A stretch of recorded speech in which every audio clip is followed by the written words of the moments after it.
নমস্কার, সৌভাগ্য ও সমৃদ্ধির দিশারি অনুষ্ঠানে সকল দর্শক বন্ধুদের অনেক অনেক স্বাগত। আপনারা তো জানেন যে এই সময় যে ব্যক্তিত্ব আমাদের সঙ্গে স্টুডিওতে উপস্থিত হন, তিনি শুধুমাত্র একটা জায়গায় সীমাবদ্ধ নয়, তিনি জ্যোতিষীয় আলোচনার মাধ্যমে আপনাদেরকে অনেকটাই কিন্তু আপডেট করে দেন। তার কারণ আমাদের জানার অভিপ্রায় অনেক কিছু থাকে, কিন্তু আমরা শুধু জানলেই হবে না, সেই জানাটাকে যেন একটা কাজের মাধ্যমে কার্যকরী হয়। কারণ আমাদের জীবনে কি কি সমস্যা আসতে পারে বা কি কি সমস্যা আসলে আমরা তার আগে থেকে একটা প্রিকশন নেব, আগে থেকে প্রিপারেশন নেব এবং আগে থেকে অ্যালার্ট হব। তার কারণ আমাদের জীবনটাকে নিয়ন্ত্রণ করে গ্রহ, নক্ষত্র বা ভাব, অন্তর্দশা, দশা, এগুলো সবকিছু মিলে মিশে কিন্তু আমরা একটা পরিপূর্ণ একটা লাইফ পাই। অর্থাৎ জীবনে, মানব জীবনে যে কতটা এগুলো আমাদের জীবনকে প্রভাবিত করে, কতটা আমাদের সহায়তা করে, সাহায্য করে, আমার মনে হয় এই অনুষ্ঠানটির মাধ্যমে আপনারা সেটা অনেকটাই দেখতে পাচ্ছেন, শুনতে পাচ্ছেন এবং অনেকটাই অনুধাবন করছেন। তাই আজকে কিন্তু আমাদের একটি বিষয় রেখেছি, যেটা হলো নক্ষত্র, অর্থাৎ নাক্ষত্রিক বিচারে আমাদের মানবদেহের কোথায় কি অবস্থান করছে এবং সেটা কতটা শুভত্ব আমাদের জীবনকে বয়ে আনতে পারে সেই বিষয়ে আমরা জানবো। এবং যদি কোনো অশুভত্ব থাকে সেটাও তিনি তুলে ধরবেন। তার কারণ এই যে 27টি নক্ষত্রের ভূমিকা যে কতটা অনবদ্য আমাদের মানব জীবনে, সেটা মনে হয় আজকে আলোচনা আপনারা শুনলেই সেটা বুঝতে পারবেন। আমাদের সঙ্গে যিনি উপস্থিত হন প্রতিদিনের মতন, তিনি কিন্তু আজও তিনি উপস্থিত হয়ে এই নতুন একটি বিষয় রেখেছেন। আপনাদের বহু পরিচিত প্রিয় মানুষ এবং আন্তর্জাতিক ক্ষেত্রে তিনি কিন্তু মানুষের মনের কাছে পৌঁছে গেছেন। কলকাতার মধ্যে তো শুধুমাত্র সীমাবদ্ধ নয়, তিনি পশ্চিমবঙ্গ তথা ভারতবর্ষ এবং বিদেশ এবং সব মাটিতেও তিনি, বিদেশের মাটিতেও কিন্তু মানুষের মনের কাছে পৌঁছে গেছেন তার কাজের মধ্য দিয়ে, কর্মের মধ্য দিয়ে। আজকে যখন তাকে আমরা পেয়েছি, আমরা এই বিষয়টি আজকে রাখছি।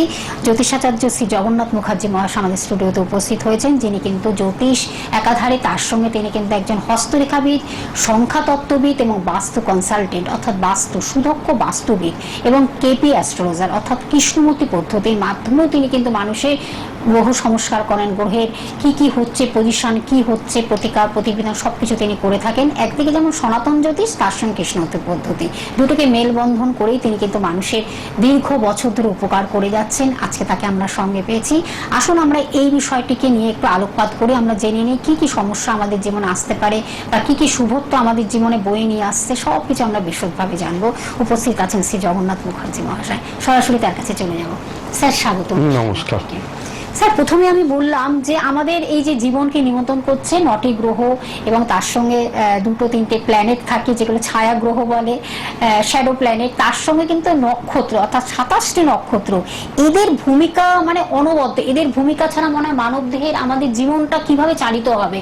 যেমন রোগ হলে যেমন ওষুধ, মানে রোগের যেমন বিভিন্ন জায়গায় আমাদের অর্গানগুলো থাকে, কিডনি, আমাদের আমাদের এই যে মানে শরীরের যেগুলো হার্ট, এই যে বিভিন্ন বিভিন্ন অর্গানের যে বিশাল কাজ ভূমিকা থাকে, তেমনই কিন্তু আমাদের এই গ্রহের যে বিভিন্ন যে কতটা মানে পাওয়ারফুল, কতটা যে গ্রহের কাজ করতে পারে, সেটা আপনার কাছ থেকে আমরা শুনছি, জানছি। আজকে আমরা সে বিষয়ে কিন্তু আমরা রাখছি আপনাদের যে 27টি নক্ষত্রের ভূমিকাটা আমরা আজকে কিন্তু জানবো। নাক্ষত্রিক বিচারে মানব দেহে কি অবস্থানে বা কি করলে মানে গ্রহগত যে শুভত্বগুলো আমরা ফিরে পাবো বা পাবো, বয়ে আনবে সেটা। এটা জন্ম ছকে নির্ধারণ করে 27টা নক্ষত্র। জন্ম ছকে যেরকম ভাবে প্লেসমেন্ট থাকবে তার উপরে কিন্তু মানুষের সৌভাগ্যটা ভীষণভাবে নির্ভর করে। এই নক্ষত্রের মাধ্যমেই কিন্তু পিন পয়েন্ট প্রেডিকশন করা সম্ভব এবং প্রতিটা নক্ষত্রেও কিন্তু গ্রহরা তাদের নক্ষত্রের মাধ্যমেই যা কিছু শুভ ফল বলুন, অশুভ ফল বলুন, এই ফল দিয়ে থাকে কিন্তু গ্রহরা নক্ষত্রের মাধ্যমে। সে কারণে অশ্বিনী, ভরণী, আদ্রা, এই যে কৃত্তিকা, এই যে নক্ষত্রগুলো পরপর যে 27টা নক্ষত্র, এই নক্ষত্রগুলো তারা কিন্তু তাদের অবস্থান অনুযায়ী কিন্তু ফল দেয়। এর মধ্যে যেমন আদ্রা নক্ষত্র, এটা কিন্তু ছায়া গ্রহ মানা হয়, যে রাহু গ্রহ সেই গ্রহের নক্ষত্র এবং তার একরকম কার্যকারিতা রয়েছে। অশ্বিনী নক্ষত্র, এটাও কিন্তু কেতুর নক্ষত্র, কেতুকেও ছায়া গ্রহ মানা হয়, তার একরকম কিন্তু ভূমিকা রয়েছে। এবং আমাদের যে গণ, এটা যে কার কোন গণে জন্ম, এটাও কিন্তু নক্ষত্রের মাধ্যমে এই নির্দেশটা আমরা পাই। যদি কারো ধরুন অশ্বিনী নক্ষত্রে জন্ম, তিনি কিন্তু দেবগণের জন্ম হলো, তার কিন্তু দেবগণ ভরণী নক্ষত্রে যদি কারো জন্ম, তার হচ্ছে নরগণ। কৃত্তিকা নক্ষত্রে কারো জন্ম, তার রাক্ষসগণ। এইভাবে কিন্তু গণগুলো 27টা নক্ষত্রের মাধ্যমেই কিন্তু আমরা জানতে পারি। এছাড়াও মানুষের জীবনের গুরুত্বপূর্ণ সময়টা, কোন সময়ে কোন কাজটি করলে সঠিক হবে, সেটা আপনার জীবনে সৌভাগ্য বহন করে আনবে, এই 27টা নক্ষত্রের গুণাবলীগুলো কিন্তু বলে দেয় যে এই সময় এই কাজটি করলে সেই কাজটি আপনার সফল হবে। এটা কিন্তু নক্ষত্র দেখে ভীষণভাবে বলা যায়। আর এই নক্ষত্র যদি পাপপীড়িত না হয়, জানবেন জীবনে সৌভাগ্যের কিন্তু অনেক দিশা খুলে যায়। সৌভাগ্য কিন্তু নিয়ে আসে এই নক্ষত্রের অবস্থান। একটা জন্মছকে নক্ষত্রই বলে দেয় সেই নক্ষত্রটি কি নক্ষত্রে অবস্থিত। নক্ষত্রগুলোকেও আবার তাদের কার্যকারিতা অনুযায়ী অনেকগুলো ভাগে ভাগ করা রয়েছে। যেমন কোনটা স্থির নক্ষত্র, কোনটা হচ্ছে চর নক্ষত্র, কোনটা লঘু নক্ষত্র, কোনটা ক্ষিপ্র নক্ষত্র, কোনটা উগ্র নক্ষত্র, কোন নক্ষত্রকে বলা হচ্ছে যমদংষ্টা নক্ষত্র। এই যে নক্ষত্রগুলোর কার্যকারিতা, এই যেমন কোন নক্ষত্রে আপনি কোন কার্যটা করলে শুভ হবে, যেমন নতুন বস্ত্র পরিধান করা, কিনে ওই যে নতুন জামাটি বা কাপড়টি আপনি কিনে পরছেন, যেদিনকে ধারণ করছেন, সেই নতুন পোশাকটা আপনার ক্ষেত্রে সৌভাগ্য নিয়ে আসবে। কতখানি সৌভাগ্য নিয়ে আসবে, ওটা কি আপনার লাকি হবে যেই পোশাকটা পরছেন? এমনও তো দেখা যায় না, নতুন জামা কিনে পরে কোথাও কাজে গেছেন, দেখা গেল সেই দিনই গুরুতর অ্যাক্সিডেন্ট হয়েছে। এরকম আমার নিজের দেখা আছে, নিজের ক্লায়েন্ট দেখা আছে, তিনি নিজে এই বিষয়টার সম্মুখীন হয়েছেন। এগুলো দেখে তবে আপনাদের সামনে বলা, এই অভিজ্ঞতাগুলো থেকেই, যে এটা কিন্তু নক্ষত্র নির্ধারণ করে। যদি কোনো অশুভ নক্ষত্রে চলাকালীন কোনো নতুন বস্ত্র পরিধান করেন, সেটা দুর্ঘটনা ঘটিয়ে দিতে পারে বা দুর্ঘটনা বহন করে নিয়ে আসতে পারে। কোন সময়ে আপনি ভগবানকে ডাকবেন, দিনের মধ্যে কোন সময়, কোন নক্ষত্রে, সেই শুভ সময়টা, সেই সময়টা কিন্তু নির্ধারণ করা যায় নক্ষত্র অনুযায়ী। আপনার জন্য কোন দেবতা বা দেবী আপনার আরাধ্য দেবী, আপনার জন্ম নক্ষত্র অনুযায়ী সেটা কিন্তু বলা সম্ভব। এই যে বিষয়গুলো, এগুলো যত মেনে চলা যাবে তত কিন্তু এই বিপদ, এই যে সমস্যা, এগুলো থেকে কিন্তু মুক্তি পেতে সাহায্য করবে। আর্থিক উন্নতি হচ্ছে না, কোনো পাপ পীড়িত নক্ষত্র যদি আপনার থাকে, তাহলে আপনার গ্রহ অবস্থান যতই ভালো থাকুক না কেন, নক্ষত্র যদি খারাপ ভাবে থাকে, তাহলে কিন্তু আপনার আর্থিক উন্নতি সহজে হতে দিতে চাইবে না। সেক্ষেত্রে কিন্তু ভীষণ রকম ভাবে বাধা আনবে। এখন এই যে স্থির নক্ষত্রে যে গ্রহগুলো, এই স্থির নক্ষত্রে যে সমস্ত নক্ষত্রগুলো রয়েছে, সেই নক্ষত্রগুলোকে কি কি কাজ করলে শুভ হবে সেটা যদি জানা থাকে শাস্ত্র মতে, এবং আপনার কোন নক্ষত্রে জন্ম, হ্যাঁ, সেই নক্ষত্র যদি আপনার জন্ম নক্ষত্র, কর্ম নক্ষত্র, বিনাশ নক্ষত্র, মানস নক্ষত্র, সমুদয় নক্ষত্র, এই নক্ষত্রগুলো পরপর যদি আপনি জানেন যে এই নক্ষত্রটা আমার পক্ষে শুভ, এই নক্ষত্রটা আমার পক্ষে অশুভ, এই নক্ষত্রটাতে এই কাজটি করলে আমার উপকার হবে, এই নক্ষত্রটা এই কাজ করলে আমার অপকার হবে, তা এই যদি জানা থাকে, তাহলে কিন্তু জানবেন আপনাদের কিন্তু অনেকাংশে সমস্যা কাটতে বাধ্য। সমস্যা সেইভাবে আসবে না, বুঝে একটু চলতে পারলেই হয়। এই যে নক্ষত্র সম্পর্কে জ্ঞান বা জানানোর ব্যাপারটা, এটা কিন্তু একজন দক্ষ জ্যোতিষী করতে পারে। এক্ষেত্রে কিন্তু যাদেরই ধরুন স্থির নক্ষত্রে জন্ম, স্থির নক্ষত্র কোনগুলো? স্থির নক্ষত্র রোহিণী, উত্তর ফাল্গুনী, উত্তরাষাঢ়া এবং উত্তর ভাদ্রপদ, এই নক্ষত্রগুলোকে স্থির নক্ষত্র মানা হয়। এই নক্ষত্রগুলোকে স্থির কার্য কার্য করা শুভ হয়। স্থির কার্য কি? গৃহপ্রবেশ করা, সেটা ভালো। গৃহপ্রবেশ, নতুন বাড়ি বানিয়ে যে গৃহপ্রবেশ যে অনুষ্ঠানটা করা হয়, এটাতে যদি স্থির নক্ষত্র গোচরে চলে সেই সময় যদি করা হয় ভালো হবে, ভীষণ উপকার, সৌভাগ্য নিয়ে আসবে। এছাড়া যারা চাষ কর্ম করে, চাষবাসের কর্ম করে, স্থির নক্ষত্রে কিন্তু বীজ বপন করা, এটা কিন্তু খুব ভীষণ উপকার দেয়। যে কোনো নতুন ব্যবসা আরম্ভ করা, এটা কিন্তু ভীষণভাবে সৌভাগ্য এনে দেয়, ব্যবসা বৃদ্ধি করতে সাহায্য করে। মন্দির তৈরি করা, অনেকের মনে ইচ্ছা থাকে যে আমি দেবালয় স্থাপন করব, মন্দির স্থাপন করে যেতে চায়, অনেকে নিজস্ব কিছু কীর্তি রেখে যেতে চায়, বা কোনো ভগবানকে তিনি আন্তরিকভাবে শ্রদ্ধা করেন, ভালোবাসেন, তার জন্য একটা মন্দির নির্মাণ করে যাবেন, এরকম কারোর মনস্কামনা বা মনে আশা থাকতেই পারে। তিনি এই মন্দির নির্মাণটা কখন করবেন? তিনি যদি স্থির নক্ষত্রে মন্দির নির্মাণ কার্য শুভ আরম্ভ করেন, তাহলে কিন্তু সেই মন্দির নির্মাণের সার্থকতা পায়। কারণ মন্দির নির্মাণ করলে তো হবে না, মন্দির নির্মাণ করলে সেই মন্দিরটা আপনার অবর্তমানেও যেন সেইভাবে সেই দেব বিগ্রহ বা দেবী বিগ্রহ যাই থাকবে সেই মন্দিরে যথাযথভাবে পুজো পাঠ যাতে পায়, সেই ব্যবস্থাটা যদি আপনি করে যেতে পারেন, তাহলে মন্দির নির্মাণের সার্থকতা। আর না যদি পারেন, তাহলে তো আপনার বংশে সমস্যা আসবে, দোষ ধরবে।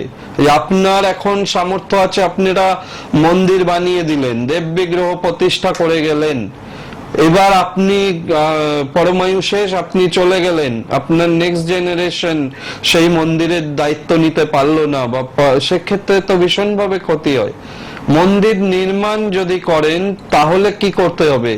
এমন ভাবে করতে হবে যাতে করে আপনার অবর্তমানেও সেই দেব বিগ্রহ সেবা পূজা পায়, তবে গিয়ে আপনার বংশে কিন্তু একটা সৌভাগ্য বজায় থাকবে সর্বদা, আপনার কিন্তু শুভ আশীর্বাদ পাবেন। এবং আপনিও নিশ্চিন্ত ভাবে, আপনার পরমায়ু শেষ হয়ে গেলেও আপনি নিশ্চিন্ত ভাবে বিদায় নিতে পারবেন, যে না, আমি যা স্থায়ী ব্যবস্থা করে গিয়েছি, আমার বর্তমানেও কিন্তু আমার এই বিগ্রহ, এই দেব বিগ্রহ হোক, দেবী বিগ্রহ হোক, আমার মন্দির সব সময় জমজমাট থাকবে, পুজো পাঠ কিন্তু পাবে, দেবতারা এখানে অবহেলিত হবেন না।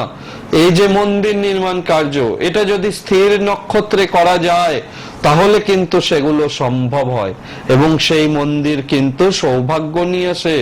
যিনি প্রতিষ্ঠা করলেন তারও যেমন সৌভাগ্য হয়, যেখানে স্থানে করছেন তার আশপাশের অঞ্চলও কিন্তু সৌভাগ্য পায়, উন্নতির জন্য শুভ আশীর্বাদ পায়, সেই কৃপা লাভ হয় ভগবানের, এবং তার বংশে তো প্রভূত উন্নতি হয়।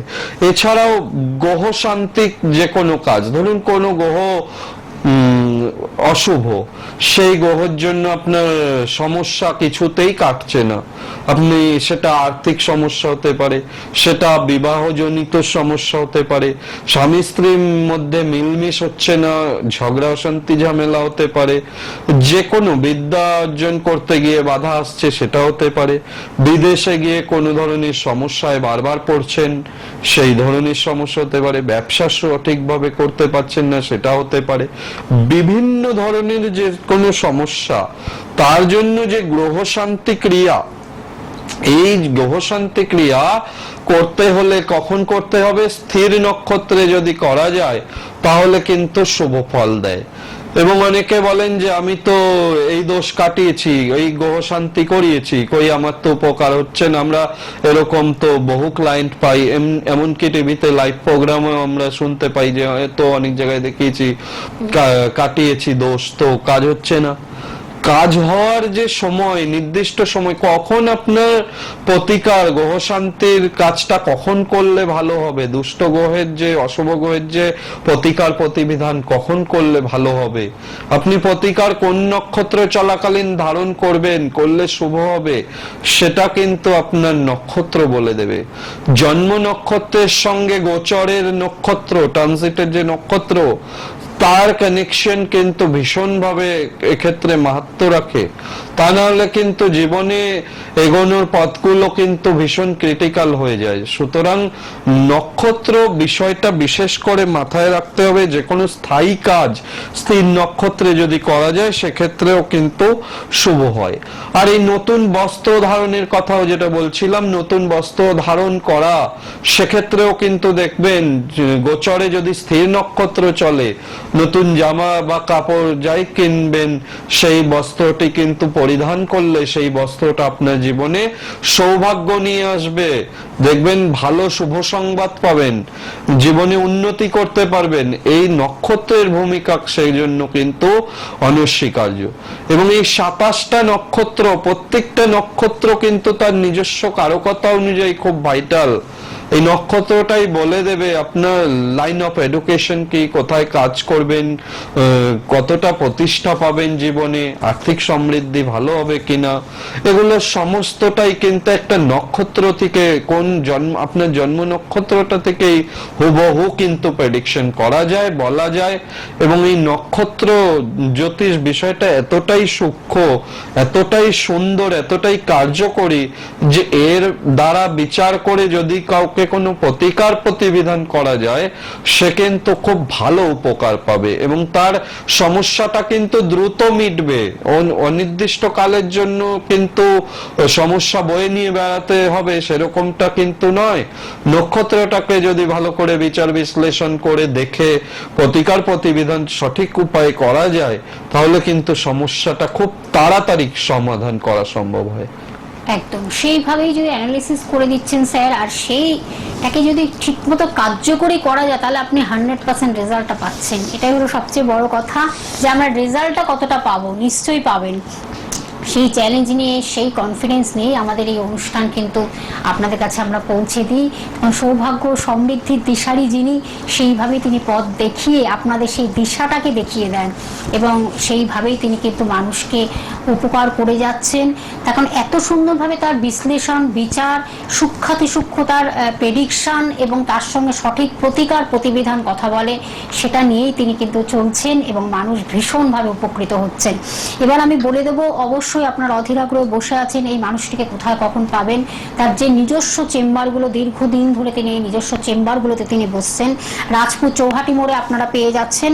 আপনারা প্লিজ নোট ডাউন করুন, যার যেখানে কাছাকাছি হবে পৌঁছে যান এবং প্লিজ বসে থাকবেন না। সমস্যা জীবনে আসবে, সমাধানের পথও আছে। যত কঠিন সমস্যায় হোক না কেন, কিন্তু সমাধান আছে, সেটাই স্যার বলেন। কিন্তু তার জন্য কষ্ট করে তার কাছে আসতে হবে এবং আসলেই আপনি কিন্তু সেই রেজাল্টটা পাবেন। এটাই হলো মানে আমাদের বলা, তার কারণ এইভাবেই আপনাদের কাছে আমরা পৌঁছে দিচ্ছি অনুষ্ঠানগুলো। প্রত্যেকটা পর্ব বিভিন্ন রকম গুরুত্বপূর্ণ আলোচনা থাকে।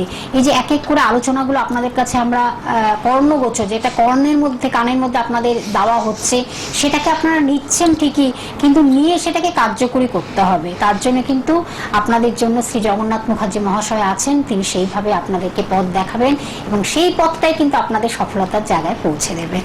আমি আবার বলে দিচ্ছি চেম্বারগুলো, তার নিজস্ব চেম্বারগুলো, যেটা কিন্তু রাজপুর চৌহাটি মোড়। প্রতি রবিবার আপনারা সকাল 10টা থেকে 3টের মধ্যে যেমন পাচ্ছেন, বুধ এবং শুক্রবারও বিকেল 5টা থেকে 10টার মধ্যে বন্ধুরা পাচ্ছেন। রাজপুর চৌহাটি মোড় এই নিজস্ব চেম্বারে কিন্তু দীর্ঘদিন ধরে তিনি বসছেন। এবং কিভাবে এটা আসবেন, লোকেশনটা আমি জানিয়ে দিচ্ছি নিশ্চয়ই। মেট্রো স্টেশন, যেটা আপনাদের কিন্তু কাজী নজরুল ইসলাম মেট্রো স্টেশন থেকে নেমে বারুইপুরগামী যে কোনো বাস বা অটোতে এই চেম্বারে পৌঁছাতে মাত্র 10 থেকে 15 মিনিট লাগবে। আপনারা চলে আসুন। এবং আরেকটি জায়গা সুভাষগ্রাম, এটাও কিন্তু তার নিজস্ব চেম্বার, দীর্ঘদিন ধরে এখানেও তিনি বসছেন। সুভাষগ্রামে আপনারা প্রতি বৃহস্পতিবার পেয়ে যাচ্ছেন এবং রবিবারও বন্ধুরা পাচ্ছেন, সন্ধ্যে 8টা থেকে 10টার মধ্যে পাচ্ছেন। এবং জয়নগরে বন্ধুরা পাচ্ছেন প্রতি মঙ্গলবার বিকেল 5টা থেকে 9টার মধ্যে পাচ্ছেন জয়নগরে। এটাও কিন্তু নিজস্ব তার চেম্বার, দীর্ঘ বছর ধরে তিনি এখানে বসছেন এবং এটাও মানে স্টেশন থেকে মাত্র 2 মিনিট লাগবে এই চেম্বারে পৌঁছাতে। এবং দমদম শিথির মোড়, সেটা কিন্তু প্রত্যেক শনিবার আপনারা দমদম শিথির মোড়ে পেয়ে যাচ্ছেন 7টা থেকে 9টা, সন্ধ্যে 7টা থেকে 9টার মধ্যে পাচ্ছেন। এবং সেই দিনই বেহালাতেও পেয়ে যাচ্ছেন, 5টা থেকে 7টার মধ্যে পেয়ে যাচ্ছেন। এবার দমদম আসা মানে আপনারা বনগাঁ, হাবড়া, বারাসাত, দত্তপুকুর সব জায়গার বন্ধুরা আসতে পারছেন। দুর্গানগর ক্যান্টনমেন্ট আপনারা আসতে পারছেন। এছাড়া আপনাদের ডানলপের বন্ধুরা আসতে পাচ্ছেন, দক্ষিণেশ্বরের বন্ধুরা আসতে পাচ্ছেন, এদিকে বাগুইহাটি, কেষ্টপুর, ডানকুনির লাইনে সবকিছু কিন্তু একটা সেন্ট্রাল জায়গা হলো দমদম, এই জায়গাতে আপনারা আসতে পাচ্ছেন। এবং আরেকটি জায়গা হলো দুর্গাপুর, আপনারা সেটা হলো মাসে একদিন করে পেয়ে যাচ্ছেন, প্রত্যেক শুধুমাত্র বৃহস্পতিবারটা মাসে একদিন পাচ্ছেন দুর্গাপুরে। এবং বহরমপুরে বন্ধুরা পাচ্ছেন, বুকিং নাম্বারটা আপনারা দেখতে পাচ্ছেন টিভি স্ক্রিনে, যেটা রেড বক্সে রয়েছে 9051200976, এটি হলো বুকিং নাম্বার বা কন্ট্যাক্ট নাম্বার বা যোগাযোগ নাম্বার। অবশ্যই কিন্তু বন্ধুরা অগ্রিম বুকিং করে আসবেন, অ্যাপয়েন্টমেন্ট করে আপনারা আসবেন। আর যারা দূর দূর প্রান্তে আছেন তাদের জন্য কিন্তু তিনি অনলাইনে প্রেডিকশনের ব্যবস্থা রেখেছেন। সেই অনলাইনে প্রেডিকশনটা কিন্তু যদি তিনি মনে করেন যে প্রতিকার দিতে হবে বিচারের পরে, তাহলে সেটাও কিন্তু আপনার কুরিয়ার সার্ভিসের মাধ্যমে আপনার বাড়িতে পৌঁছে যাচ্ছে, ডাকযোগ বা কুরিয়ার সার্ভিসের মাধ্যমে আপনার বাড়িতে পৌঁছে যাচ্ছে। আবার আমরা একটু আলোচনা ফিরি। নিশ্চয়ই, যে নক্ষত্র কখন পাপ পীড়িত হয় এটা যদি জানা থাকে সেক্ষেত্রে কিন্তু অনেকটা উপকার হয়। যদি দেখা যায় যে গোচরে চন্দ্র কানেকশন করছে সেই নক্ষত্র, সেক্ষেত্রে কিন্তু দেখা যাচ্ছে সেটা কিন্তু সমস্যা করে, সেক্ষেত্রে নক্ষত্রটা পাপ পীড়িত হয়ে যায়। এবং মঙ্গল যে নক্ষত্রে বক্রী হয় বা মঙ্গল ভেদ করে সেই নক্ষত্রকে, সেটাও কিন্তু পাপ পীড়িত হয়ে যায় সেই নক্ষত্রটা কিন্তু সেক্ষেত্রে অশুভ ফল প্রদান করে থাকে। এইভাবে নক্ষত্রগুলো যদি কোনোভাবে উল্কার সঙ্গে সংঘর্ষ হয় তাহলেও কিন্তু দেখা যায় সেই নক্ষত্রটা কিন্তু সমস্যা করে, ফল সেভাবে কিন্তু শুভ ফল প্রদান করতে পারে না। এইভাবে অনেকে দেখা যায় যে আপনারা অনেকে বলেন যে প্রচুর তো মন্ত্র পাঠ করি কিন্তু সেইভাবে ফল লাভ করতে পারি না। হ্যাঁ, এক্ষেত্রে বলবো মন্ত্রপাঠ যদি চর নক্ষত্রে করা যায় তাহলে কিন্তু আপনাদের যে মন্ত্রপাঠ সেটা কিন্তু খুব শুভ হবে। চর নক্ষত্র কোনগুলো? স্বাতী নক্ষত্র, এটা এই নক্ষত্রে কিন্তু চর নক্ষত্র মানা হয়। পুনর্বসু নক্ষত্র, এটা চর নক্ষত্র। হ্যাঁ, শতভিষা নক্ষত্র, এটা চর নক্ষত্র। এই চর নক্ষত্রগুলোতে যদি আপনারা মন্ত্রপাঠ করেন সেক্ষেত্রে কিন্তু মন্ত্র সিদ্ধি হয়।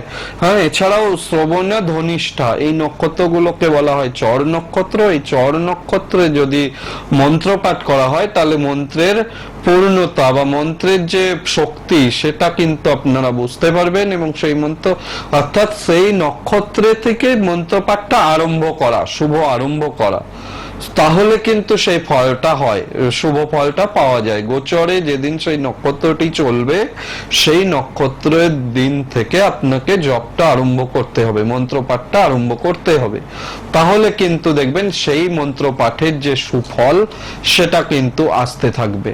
এছাড়াও যেটা উগ্র নক্ষত্র, যে উগ্র নক্ষত্রগুলোতে কি কাজ করলে ভালো হয়, যে কোনো তান্ত্রিক প্রয়োগ যার মাধ্যমে বিভিন্ন দোষ কাটানো ইত্যাদি, এগুলো যদি উগ্র নক্ষত্র অবস্থানকালীন করা যায় সেক্ষেত্রে ভালো হয়, ভালো ফল পাওয়া যায়। মামলা মোকদ্দমা বিষয়ে জেরবার, তার জন্য কিন্তু উগ্র নক্ষত্র বেটার, মামলা মোকদ্দমা থেকে নিষ্পত্তি পাওয়া যায়।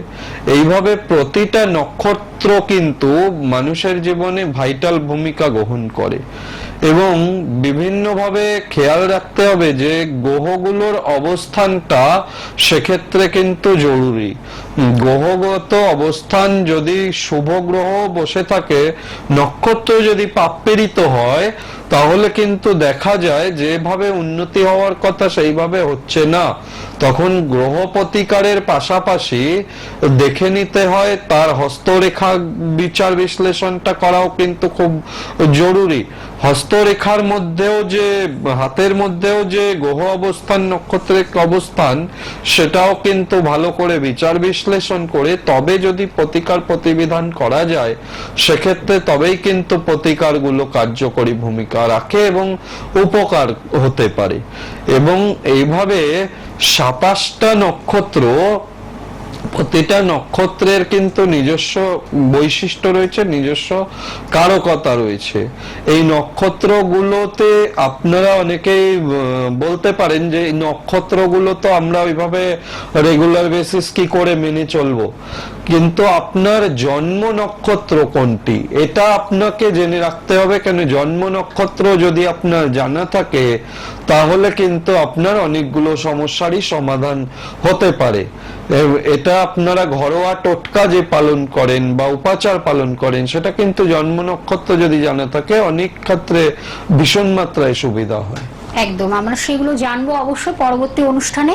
আমি একটু টাইমিংটা বলে দিচ্ছি। সোম থেকে শনিবার সকাল 10:35 অনুষ্ঠানটি দেখছেন, এছাড়া রবিবার সকাল 8:10 অনুষ্ঠানটি দেখছেন, আর লাইভ অনুষ্ঠান আপনারা দেখছেন প্রত্যেক বৃহস্পতিবার সন্ধ্যে 6টায় যেমন দেখতে পাচ্ছেন, শনিবারও কিন্তু আপনারা দুপুর 3:45 লাইভ অনুষ্ঠান নিয়ে স্যার আপনাদের সঙ্গে সরাসরি কথা বলছেন। আর এগুলো তো আমাদের অনুষ্ঠান চলছে, পরবর্তী অনুষ্ঠানে আবার নতুন একটি বিষয় রাখবো। স্যার আপনাকে অনেক